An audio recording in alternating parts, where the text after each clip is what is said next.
নমস্কার। People voice নিউজে আপনাদের সবাইকে স্বাগত। আমি অরূপ। ৭৮তম স্বাধীনতা দিবসের সকালে আমাদের এই চ্যানেলের প্রতিটা দর্শককে জানাই অসংখ্য শুভেচ্ছা। আজ আমরা সত্যি পশ্চিমবঙ্গে অন্তত এক সন্ধিক্ষণে এসে সবাই দাঁড়িয়েছি। আমরা কোন দিকে যাব? স্বাধীনতা দিবসের এই প্রশ্নটা আমার মনে হয় সবথেকে বড় প্রশ্ন পশ্চিমবঙ্গ একজন বাসী হিসাবে। যে আমাদের যে স্বাধীনতা, আজকে দেশ স্বাধীন হওয়ার এত বছর পরেও পশ্চিমবঙ্গ ঠিক স্বাধীনতা দিবসের আগের দিন রাতে পশ্চিমবঙ্গ জুড়ে যে ঘটনা প্রবাহ আমরা দেখলাম, তাতে আমরা ঠিক কোন দিকে হেড করছি। একদিকে নিজেদের আত্মরক্ষার জন্য, নিজেদের নিরাপত্তার জন্য মা দুর্গারা পথে নামলেন। আরজি করের যে ডাক্তারি ছাত্রীটির ধর্ষণ এবং খুনের প্রতিবাদ করলেন। কে নয়, একদম কে সব বয়সের মহিলারা আমরা দেখলাম। এবং কোথায়? কলকাতা ছাড়িয়ে প্রতিটা জেলা, প্রতিটা শহরে, প্রতিটা মহল্লায় আজকে মহিলারা কিন্তু পথে নেমেছিলেন। আগে কেন, বাংলা কেন, সারা ভারত কিন্তু এভাবে প্রতিবাদ, এভাবে প্রতিরোধ, এভাবে মহিলাদের অধিকারের দাবিতে পথে নামা ভারত কিন্তু দেখেনি। মা দুর্গাপুজো এখনো আসতে দেরি আছে, কিন্তু তার আগেই বাংলার দুর্গারা পথে নেমেছিলেন এবং তা ছাড়িয়ে অন্যান্য রাজ্যেও কিন্তু মহিলারা পথে নেমেছিলেন।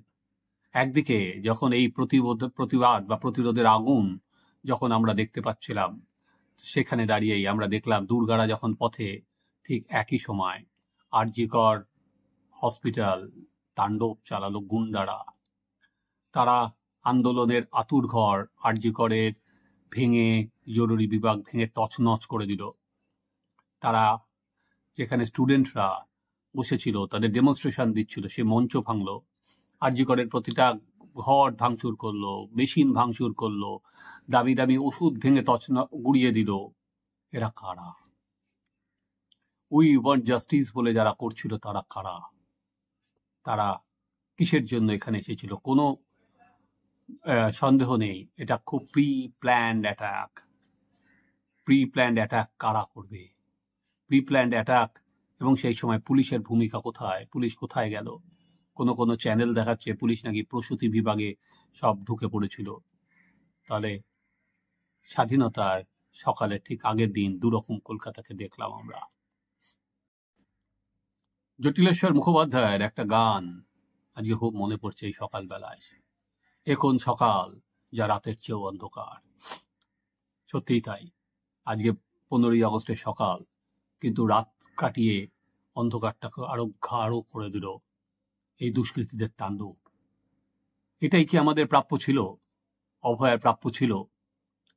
যেখানে দাঁড়িয়ে আজকে সবাই মিলে প্রতিবাদে মুখর, সেটাই কি প্রাপ্য ছিল? এবার আসা যাক। আমি দেখলাম পুলিশ কমিশনার খুব ক্ষুব্ধ এবং নিজেই বলছেন আমি অ্যাংরি, এবং সেখানে দাঁড়িয়ে তিনি এন্টায়ার মিডিয়াকে সমালোচনা করলেন। মিস্টার বিনীত গোয়েল, আপনাকে কতগুলো প্রশ্ন। পুলিশের ওপর অনাস্থা, এটা শুধুমাত্র, কিন্তু আপনি নিজেই বলছেন যে পুলিশের ওপর মানুষের অনাস্থা সৃষ্টি হয়েছে। মিস্টার গোয়েল, পুলিশের ওপর অনাস্থা কিন্তু একটা ঘটনায় হয়নি। এটা দিনের পর দিন, মাসের পর মাস, বছরের পর বছর পুলিশের ওপর মানুষের অনাস্থা তৈরি হয়েছে। কারণ পুলিশ এখন সম্পূর্ণভাবে দলতন্ত্রের মধ্যে ঢুকে গেছে। পুলিশ দুর্নীতির সঙ্গে আপোষ করেছে। পুলিশ যারা আইন ভঙ্গকারী, বহু সময় তাদের সঙ্গে হাতে হাত মিলিয়ে কাজ করছে। তাহলে সাধারণ মানুষ আজকে কি দেখছে? যে পুলিশের ওপর গিয়ে থানায় গিয়ে কোনো লাভ নেই।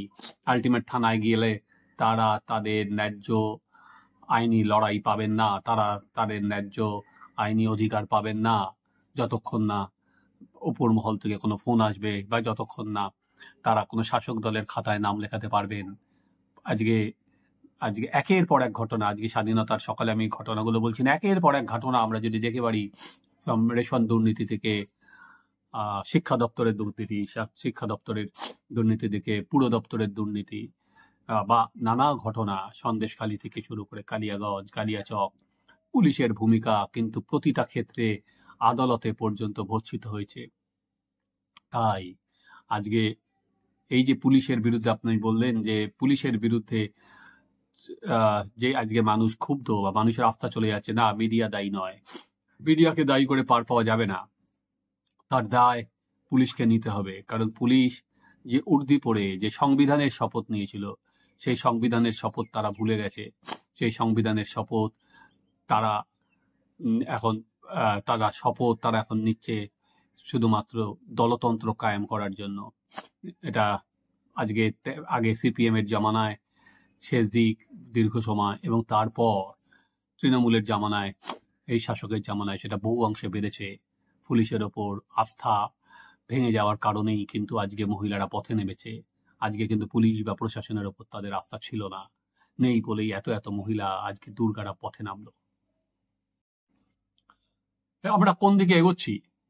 আজকে এইটা সব থেকে বড় প্রশ্ন স্বাধীনতা দিবসে। মুখ্যমন্ত্রী নিজেই দেখলাম বেহালার একটি অনুষ্ঠানে গিয়ে বলছেন এটাকে বাংলাদেশ বানানোর পরিকল্পনা হচ্ছে। বাংলাদেশ বানানোর পরিকল্পনা বলতে মুখ্যমন্ত্রী ঠিক কি বোঝাতে চাইছেন আমি জানি না, আরো হয়তো উনি পরিষ্কার করবেন।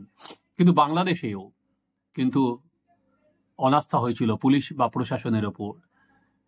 সেখানে দাঁড়িয়ে যে ছাত্রদের বিক্ষোভ, শুধুমাত্র ছাত্রদের বিক্ষোভ বলে তো এটাকে দমিয়ে দেওয়া যেত, কিন্তু সাধারণ মানুষ যেখানে দাঁড়িয়ে সেই বিক্ষোভকে সমর্থন জানিয়েছিল, সাধারণ মানুষের সমর্থন না থাকলে বিক্ষোভ এত বড় সারা দেশ জুড়ে দানা বাঁধতে পারত না। পরবর্তীকালে কি হাইজ্যাক করেছে না করেছে সে তো পরের ব্যাপার, কিন্তু ছাত্ররাই নেমেছিল। এবং কিসের বিরুদ্ধে নেমেছিল?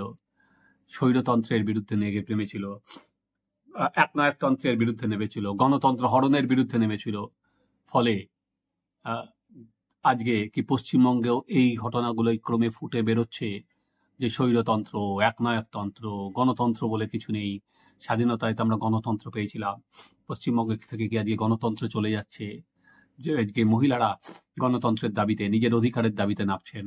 সেখানে দাঁড়িয়ে আমার কিন্তু এই প্রশ্নটা আজকে সব থেকে বড়। মুখ্যমন্ত্রী বললেন বটে যে সেখানে তিনি এটা আর একটা বাংলাদেশ বানানোর চেষ্টা হচ্ছে, কিন্তু বাংলাদেশটা কিন্তু তৈরি হয়েছিল বা এই আন্দোলন দানা বেঁধেছিল একইভাবে শেখ হাসিনা যেভাবে চালিয়েছেন, যেভাবে দিনের পর দিন ভোট করেছেন, বিরোধীদের উনি গুরুত্ব দেননি, বিরোধীদের প্রত্যেক ভোটে জালিয়াতি হয়েছে, তাতে কিন্তু মানুষের রোষ জন্মেছিল। দিনের পর দিন মানুষ তাদের অধিকার হারিয়ে ফেলেছিল।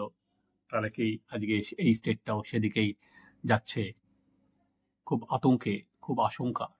আজকে স্বাধীনতা দিবসের ভেবেছিলাম আজকে স্বাধীনতা দিবসের সকালবেলার অনুষ্ঠান অন্যভাবে করব, কিন্তু রাতের ঘটনা সত্যি নাড়িয়ে দিচ্ছে। কিন্তু পরিশেষে যারা উই ওয়ান্ট জাস্টিস বলে কতগুলো ডাক্তারদের কোথাও জোগাড় করেছিলেন, পোশাক অ্যাপ্রনে জোগাড় করেছিলেন বলে হসপিটাল ভাঙলেন, ভেঙে পুরো আন্দোলনটাকে হাইজ্যাক করার চেষ্টা করলেন বা ঘুরিয়ে দেওয়ার চেষ্টা করলেন, এত সহজে কিন্তু এটা যাবে না। কেউ যদি ভেবে থাকে, যারা এর পেছনে মূল মাথা, তারা যদি ভেবে থাকে যে এভাবে আন্দোলনটাকে দমিয়ে দেওয়া যাবে, দাবিয়ে দেওয়া যাবে, সেটা ভুল, সেটা তাদের ভাবনাতে ভুল।